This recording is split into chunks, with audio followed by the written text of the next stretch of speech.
Generating traffic and sales can be a challenge for online merchants. But selling on the Walmart Marketplace puts your products in front of millions of customers who shop on Walmart.com. And right now, sellers who join Walmart Marketplace can save up to 50% on referral and fulfillment fees for the first 90 days. So get started today. Head over to marketplace.walmart.com/savings. That's marketplace.walmart.com/savings. Welcome to E-Commerce Conversations, a podcast by Practical E-Commerce. What is going on, Internet? Eric Van Hult's back again with another E-Commerce Conversations. Hope all is going well on the other side of the Internet. On the other side of the table for me, Mike. Lee. Mike Lee. I don't say the last name. Oh, you don't? Yeah, okay, all right. It's just Mike. Yeah, you're our first Mike on the show. I thought you were doing like Michael Buffer, like boxing intro. There we go. I'm the first Mike on the show. No, I'm bullshitting. Oh, okay, I was going to say, holy shit, it's the most common name ever. What do you do, man? Give the story. Yeah, for sure. My sister and I co-founded a CBD wellness brand known as Soul CBD about 4 years ago. Prior to that, I was a professional athlete. I had a decade of being a pro fighter, so 22 fights and some pretty crazy stories that came along with that. Very grateful for it. Got to fight in Madison Square Garden and on HBO, and my last fight at the MGM Grand for a world title. It was a really incredible experience. I learned a ton, but obviously through that, getting punched in the face, a ton of pain, injury, illness. So at one point, I was diagnosed with autoimmune disease along with all the injuries that I had, and I was on 8 different medications. I knew number 9 wasn't the answer. And so I started searching for all natural solutions to help me with anxiety, with pain, with sleep.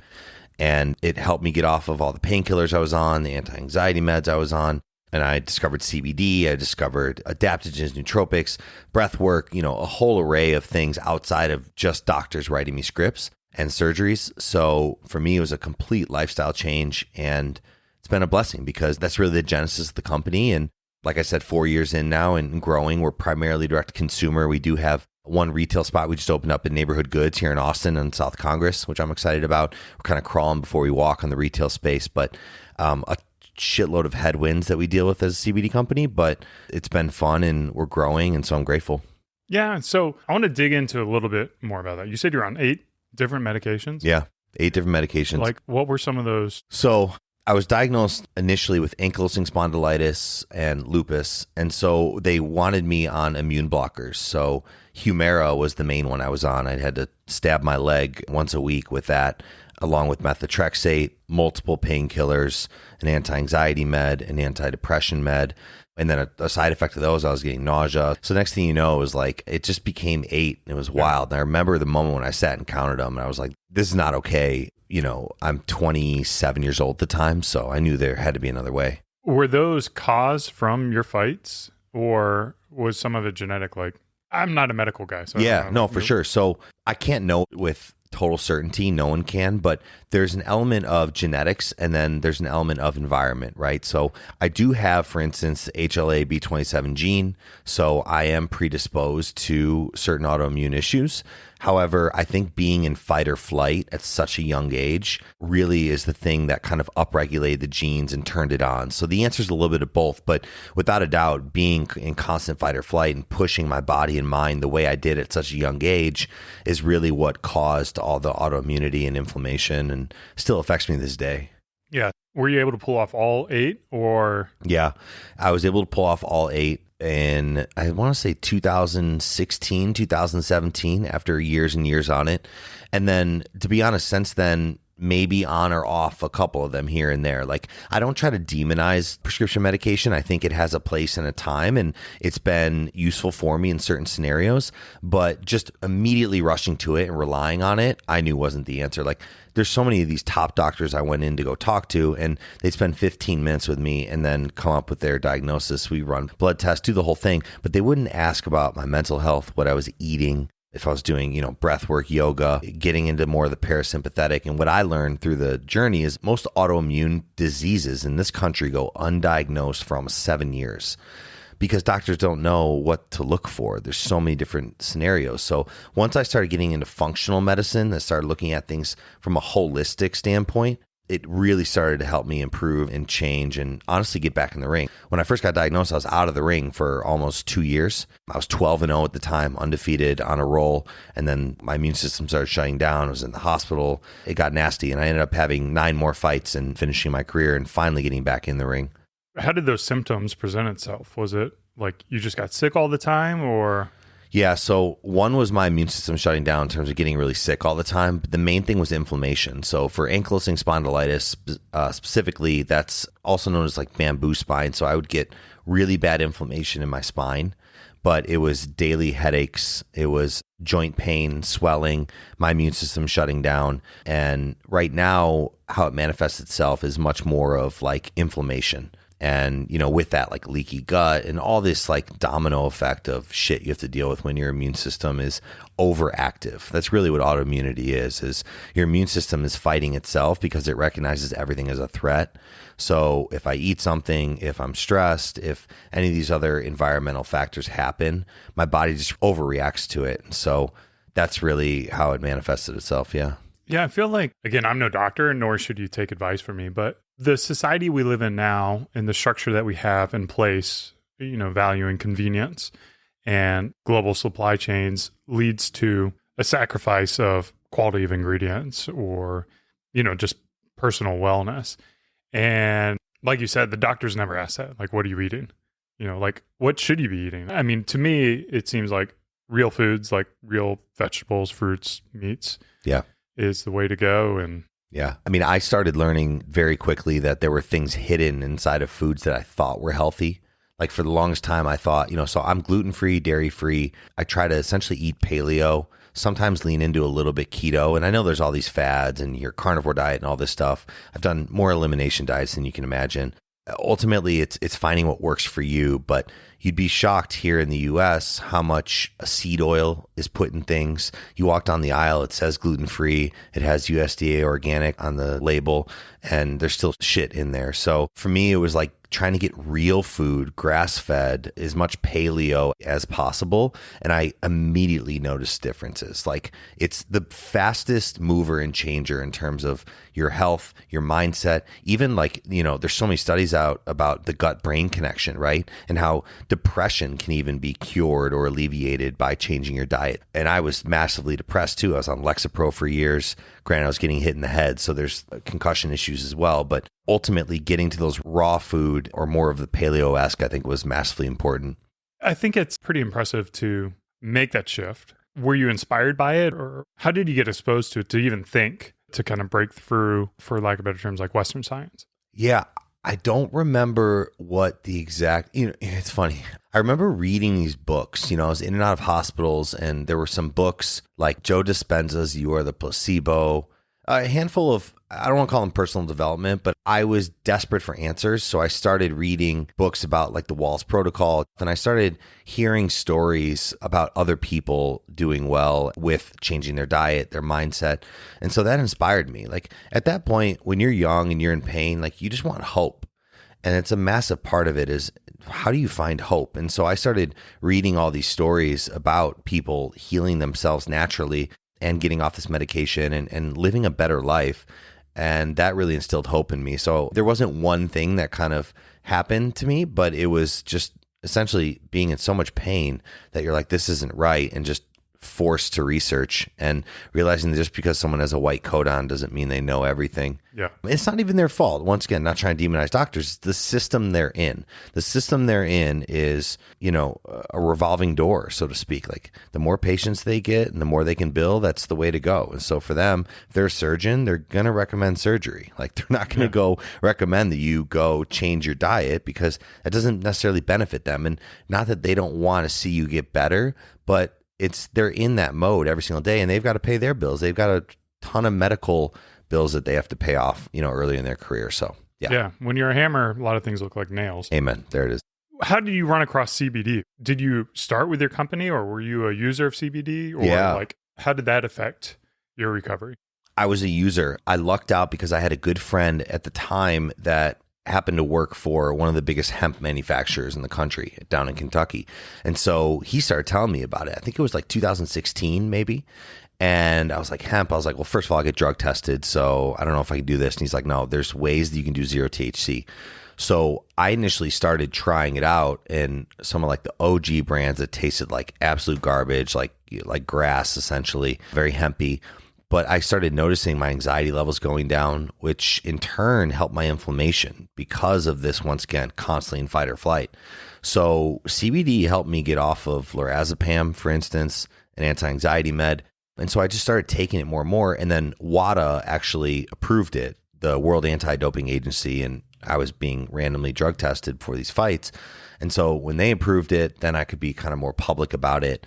And then I got to a point where I was like, wow, I mean, boxing is what I'm considering, but I want to help people. Like my sister and I, we started the company. We both had our own gigs, our own things going on. So it was really a side hustle. And I was like, this has really helped me. And I want to instill hope in other people. So we kind of just had this little side hustle that started growing and growing while I was doing my career. And we just hired operators to kind of manage it once it really started taking off. Yeah. I'm not an anxious person by default. Like, what does it feel like to have anxiety? And then what is that relief that comes from CBD? It feels like you're drowning. So for me, I've always had a high level of anxiety. I think I've had what you call clinical depression that I've worked out since I was little. To me, anxiety feels like you're drowning, like it's tough to breathe. And maybe someone listening with anxiety can resonate with that. And it goes in ebbs and flows. But until you can learn how to properly manage it, it's a scary feeling. It's a very out of body feeling. It's tough to really articulate, but like I said, the word drowning really kind of comes up because it's like you can't breathe and it's out of body. And so I think when you get relief, you just notice that everything gets better. And that's what's so incredible about CBD in general, if it's good, high quality, is every single mammal has an endocannabinoid system. And it activates receptors in your endocannabinoid system and puts your nervous system into homeostasis. And so what does that mean? When you put yourself into homeostasis, you really get out of that fight or flight, which is needed if you're running from a bear or, you have to defend yourself, but it's not needed 24/7. And nowadays we have this cortisol and fight or flight running in us 24/7, or way too often at least. And when that happens, your body reacts the way it has to, but it's not resting and digesting. It's not getting in that parasympathetic, which is massively important while you're sleeping, while you're up, to get in that system so that you can heal. And so for me, it was just a constant mode of not being able to heal and kind of like putting Humpty Dumpty back together again. So, I mean, I assume like CBD essentially is, quote unquote, a drug similar to like what a prescription drug would be. Mm-hmm. Are the side effects different? Why would you prefer one or the other? Yeah, well, I mean, so there's very little side effects. And for me, I felt like it was low risk, high reward, right? And so while it's not FDA regulated yet, and we can go down that road, they just actually kicked off all of that to Congress, kind of just like pushing it off their plate. I obviously believe the pharmaceutical industry has a lot to do with that, and that's a whole different rabbit hole in general. But yeah, what was the question again? I got a little lost. Just kind of like the side effects and like, side effects. Because I feel like, CBD is available. Like, are people buying it for their kids? I know it started with like Charlotte's Web. Yeah. I remember seeing this girl who had, epilepsy. Epilepsy. Yeah. And it kind of really helped her with that. Mm-hmm. Are there like developmental issues with your brain and being able, like if you're a child using it versus an adult? So they have not found issues with CBD and some other cannabinoids, but THC, yes. So the brain isn't fully developed until I think you're about 24. So smoking and getting THC in your body, I think, can be detrimental for your brain at a young age. But CBD, they have not found that. In fact, there's no liver toxicity. They've done actual PubMed literature studies on this, that there's no liver toxicity, which I think is an important indicator if you take too much. You can't say the same about Tylenol, ibuprofen. I mean, you walk into CVS today and you can down an entire bottle of Tylenol and kill yourself. CBD is not like that. The worst that happens, since there is no liver toxicity, is you're going to have bad diarrhea, you're going to have stomach ache, probably similar to a lot of stuff. So I don't want to say there's no side effects, but they're extremely minimal. If anything, people don't notice much because it is something that needs to build up in your system. It needs to be the right dosage, which is very tough in our industry because everybody's different. It depends on so many different lifestyle factors, how much fat composition you have, what you ate that day. So if someone needs 10 milligrams versus 100 milligrams, kind of is all over the board. Yeah. I can't think of I have a lot of guests on the show who have very challenging business models. The ones I think are the hardest, like sending wine was one of the guests that we had, like just the regulations that come with that.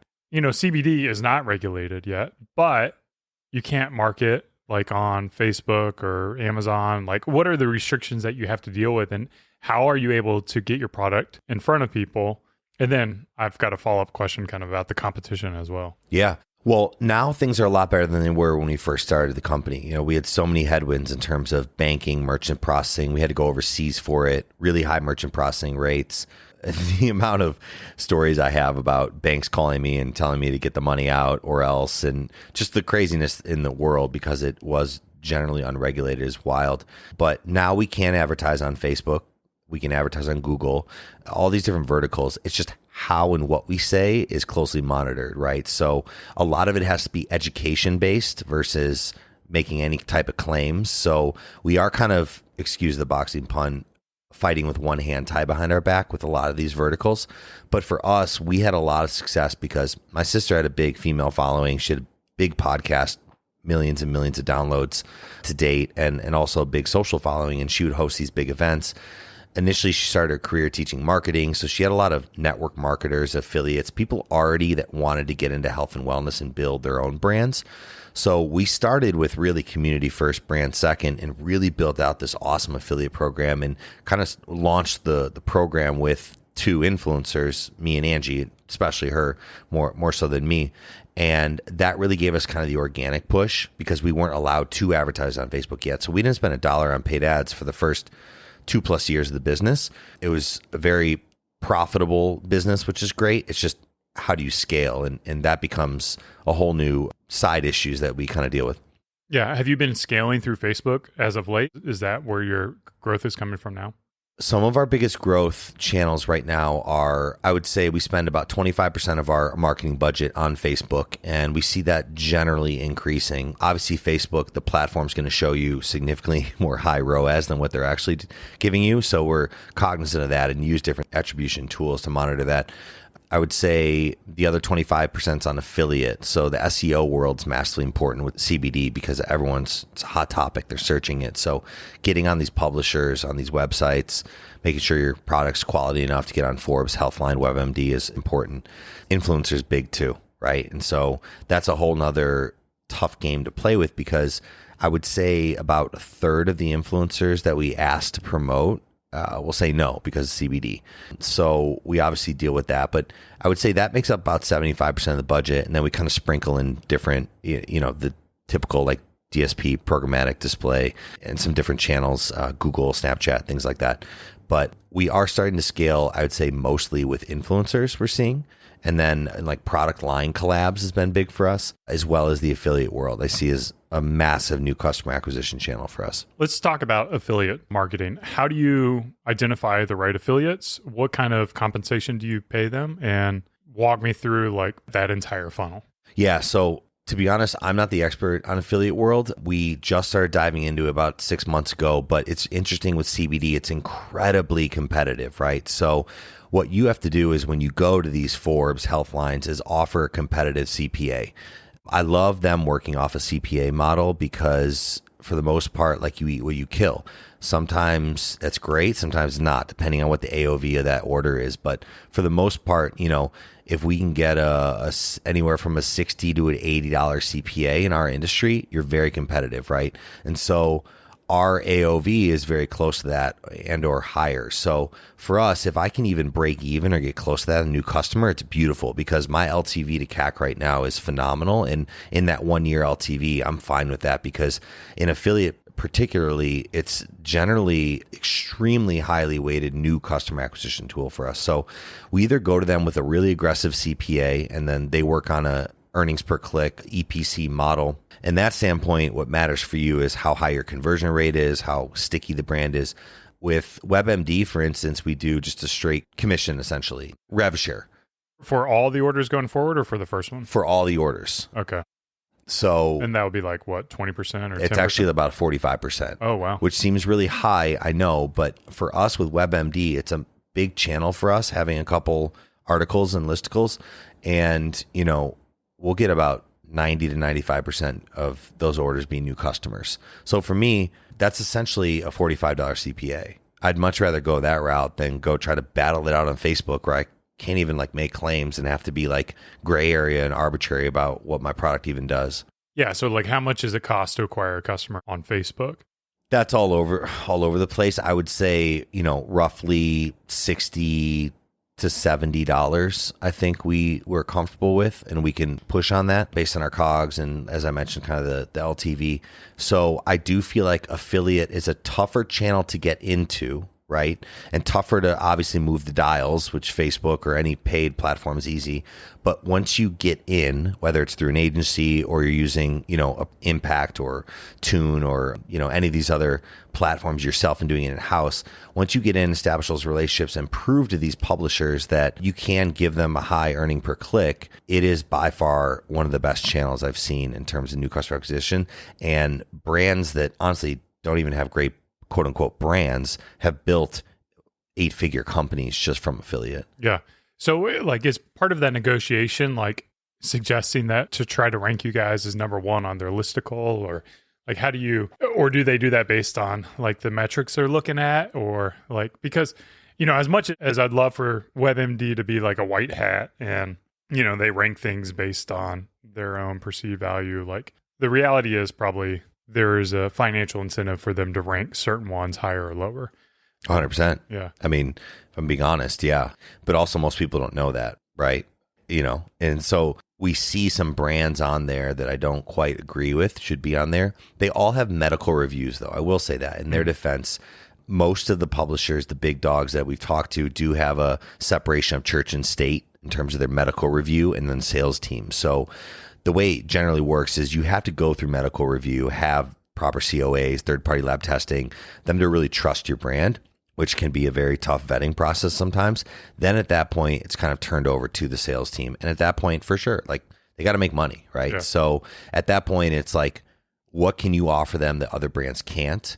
And then there's also the element of if you're a big brand, let's say Charlotte's Web, and let's say you're a rep at one of these publishers, it's so much easier and less of a risk to just plug in the well-known brand, right? Versus let me take a shot on one of these new up-and-comers. So for us, it's like in order to jockey position, we have to get aggressive. And also we're kind of negotiating blind, right? Because I don't know what Charlotte's Web is offering them. Yeah. I don't know what CPA they're willing to do. So it's a combination of that. And then also you'd be surprised how much relationships I think matter, which we're learning, like going to these conferences and kind of meeting the right people. And yeah, but it's kind of a tricky world that we're navigating. Yeah. It seems like the CPA is actually more cost effective because you only pay that one time and then you don't have to continuously pay that commission. That's exactly it. The CPA is much more cost effective. I would much rather even pay an upfront fee, which sometimes happens, 5, 10, maybe even 15 grand up front, and knowing the kind of traffic it'll get, and then just pay a flat CPA. But it just depends which model you're comfortable with. I think it really comes down to your COGS. I know that, our margins are really, really good in the space, and nutraceuticals, supplements in general. So it does allow us to get really aggressive on the front end, knowing that I'm going to be profitable very quickly. Yeah. How many of these affiliates do you need to make a big dent? Obviously, there's the big players, WebMD, Forbes. Do you have to build, hundreds or 200 different websites to see growth?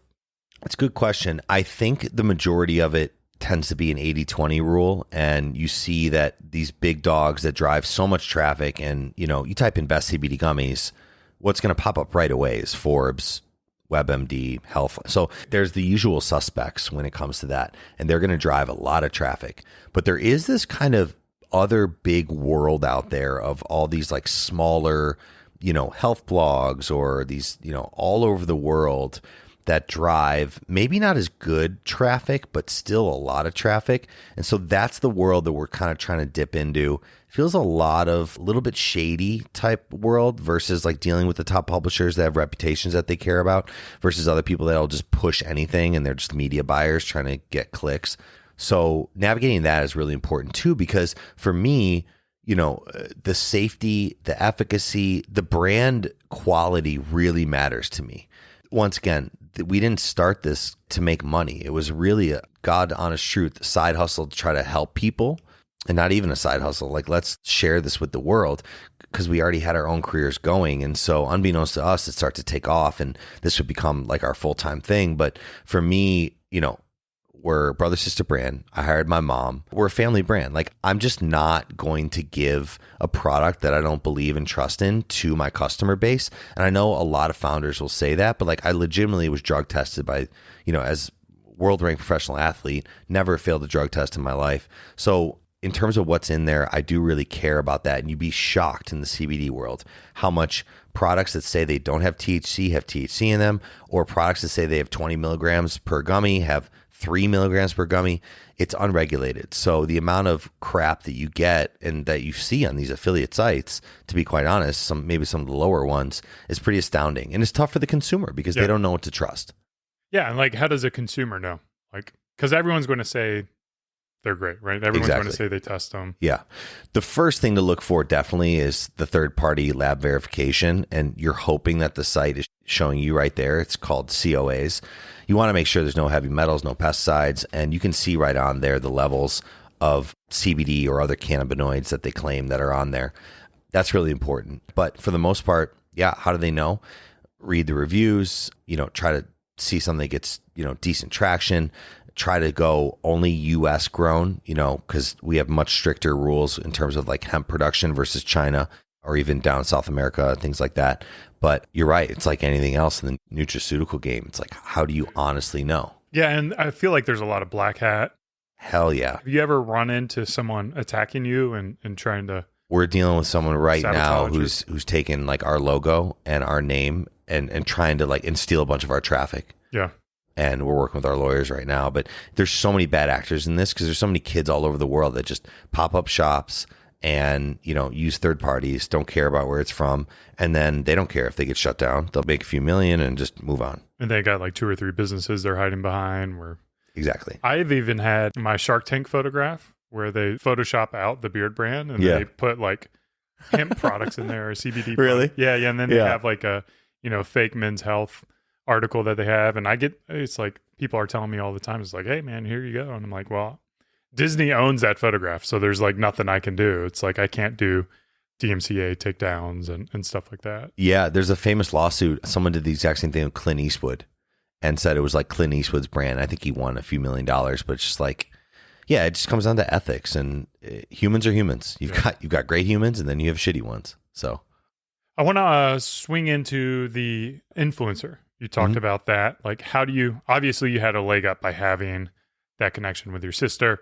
How do you, I assume she has those connections. So it's almost like this was your competitive advantage from the get-go, was establishing this. How much are influencers driving, and are you using influencers in like UGC at all from your Facebook perspective, or is it all just through their network? Great questions. We came out with a lot of leverage because of my sister and even myself in terms of like other professional athletes and just our network, and especially, like I said, her network. So most of the biggest influencers that we worked with, we either got preferential treatment or we got to test out like rev share models with them, which rarely happens. And then they saw other influencers, their friends saw how well they did. So we had a lot of warm introductions. We've now scaled to the point where we're now making much more cold outreach. And I don't want to say back to square one, but you get to a point where, you start to plateau and you have to figure that out. So, for us, influencers has been big channel. The issue with that, though, in terms of UGC and using that, is you have to remember on our ads, what we say and how we say is really regulated on Facebook, on these different verticals. So with UGC, getting an influencers to say, I love these CBD gummies, but not saying soul, not showing the bottle. Like there's all these, you can say this, you can't say this. That's really tough for influencers. You want them just to speak from the heart. So getting UGC compliant content has been very hard. And so that's where whitelisting with CBD companies is kind of like very tricky. And we try to do a little bit, but like getting that content from the influencers is tough. So for the most part, what we like to do is really, our model is like we test out influencers, right? And we find that... what does that test look like? So it's, once again, 80-20 type thing. So let's say we throw a budget on there for numbers and we'll have 30 grand, it'll be more than that this month, but we started For all influencers, or is like 30 grand for one influencer? all influencers. Okay. So let's say, this month we're like, okay, we have a 30 grand budget. We'll be like, okay, we have someone in-house who will manage, okay, we want to test out, because we had already existing ones. So we have a 30 grand budget to test out 10 new influencers, right? So that's where she kind of dictates based on her KPIs and what we're trying to go for. Do we go with just one and do we try to hit a home run, or do we spread it out a bunch of little ones? And it's a constant testing process. Some months we spread that budget out really thin. Some months we're like, wow, we have an in with someone that's got, 2 million followers. They already like us. Let's test out a huge budget on that. So it goes back and forth on that. And we haven't found exactly what the right thing is. The key is finding that unicorn, and whether that person has 50,000 followers or 1 million followers, for us, it's all about engagement. And it's all about that product pain point fit. From there, once we figure out our quote unquote unicorn, then we try to do product lines with them. And what we've seen, go ahead. Well, how do you track attribution? Because I would imagine like if they're a YouTuber, nobody clicks on the links from a YouTube channel. They just go straight to the website. Yeah. I mean, a combination of UTM, code, links. For the bigger influencers we spend money on, we do specific landing pages for them. Okay. So for that, we feel like it gets pretty accurate, especially like the landing pages and the UTM. I feel like that's almost like the worst case scenario too, because there's going to be so many people who don't click on the link or don't go to that landing page who also end up converting. Yeah, for sure. That way we know, I mean, at the very least, like if we're getting really good numbers from a direct conversion, then we're like, A, we're getting a bunch of brand awareness, and B, maybe they forgot and then just came back and Googled, right? So tracking with that is not an exact science. We have like Grin and we use Triple Whale and a handful of different platforms to try to get good at that. But ultimately, I think building a good landing page makes sense. And we've got the team right now that can really spin up good on brand landing pages. It also helps with the conversions too, and just understanding the customer journey. But for us, once we kind of identify that, and even, with influencers, it can be tough. Sometimes a one-to-one's a win, to be honest. So once we identify that, we've been really nimble with our product lines. So what I like to do is go to an influencer or unicorn and kind of say, okay, this month we can pay you $10,000 to do 2 posts. Okay. How would you like to make $10,000 versus $100,000? And here's the path to do that. And it's a real topic, a real thing I show them based on our other historical, collaborations. And for these influencers, they're like, okay, I've always wanted my own brand. It's kind of an ego play. At the same time, I want to support my audience. I don't want to deal with fulfillment. I don't want to deal with the capital requirements. So I tell them I'll run the whole brand side. We do a reasonable rev share, and it varies depending on who they are and what we're going to do. Sometimes you put their name on the bottle. Sometimes we don't. It just depends, ebb and flow. But I found by far that if you have an influencer that is working off a rev share or CPA, and you can get them to believe in the vision and not just be a billboard, you get so much more and they get so much more, because the audience knows authenticity and they know when you're bullshitting and you're obviously just hashtag paid post. So for us, it's been a massive mover with a couple different lines working with influencers. They make so much more money, but they're posting more, but it's their brand and they feel authentic to it. And it's a win-win situation. Are you looking for someone who can drive, kind of what is that amount that you're looking for? Is it $250,000? Is it $500,000? Like at what point are you developing a custom line with them? Yeah. At this point and where we are in the company, in the beginning, we were kind of just taking anything as we scale. And now it's got to be, at least $250,000 for us to kind of make sense. And for them to make money, for us to make money, we feel like, okay, they can drive that type of revenue in 1 year, let's say. Do you sell those products side by side, or is it all on their own store and it's essentially like a separate brand? We sell that on our store because that's another indicator. While they're getting paid well, we're also getting new customers and lift from all of our other products. Right. So for me to segment it, they have their own landing page. So yes, to answer that, but we put our other products on the landing page as well and do some upselling that way. So that way I'm getting lift and 100% of the profit on all the other products, but they're still selling their product. They're still getting their cut. And that's how we kind of create the win-win. So it's a little bit of hybrid of both, but I think segmenting it off completely on its own wouldn't make sense unless it's a completely different brand and different pain point. And then you just kind of only use like their following and their assets to promote. Is it a different product as well, or is it just a different label? Like, will they choose the flavor or choose both. So we did one. We have a Dr. Jess Petros. She's a big influencer for us. We did a Dr. Jess line. She's brilliant. She has a big following. It's our first non-CBD product. So she has a hero line, what we call it. So it's a capsule, and it's a thyroid capsule, a hormone, and a gut. So 3 issues that a lot of people have, and especially serves her community. So our Dr. Jess line is its own product line. It has her name on the bottle. She promotes it. She's been a phenomenal partner and super grateful for her. It adds validity to our brand because she helps us formulate. She's a doctor, and also helps her because she promotes and we're handling everything on the back end. So in that case, it's her own product. In other scenarios, we've just done, let's say an influencer always talks about orange. They love orange for whatever reason, and that's their brand. We'll have an orange gummy that's Soul, and maybe we don't put their name on it, but we market it to their audience as they helped us develop this, right? Which is very true. We want them to be a part of the R&D process. So it's kind of case by case basis. Yeah. And then logistically, like managing all those SKUs, like is there going to be a cutoff time period, or does it just go on indefinitely? Yeah, I mean, if it keeps selling, we're not going to sunset it, right? So if the sales are there, we like to keep pushing it. And what we've done is add SKUs to it. So for instance, we had a sleep gummy that we did a big collab with that came out with blueberry lemonade, and that was our kind of hero SKU.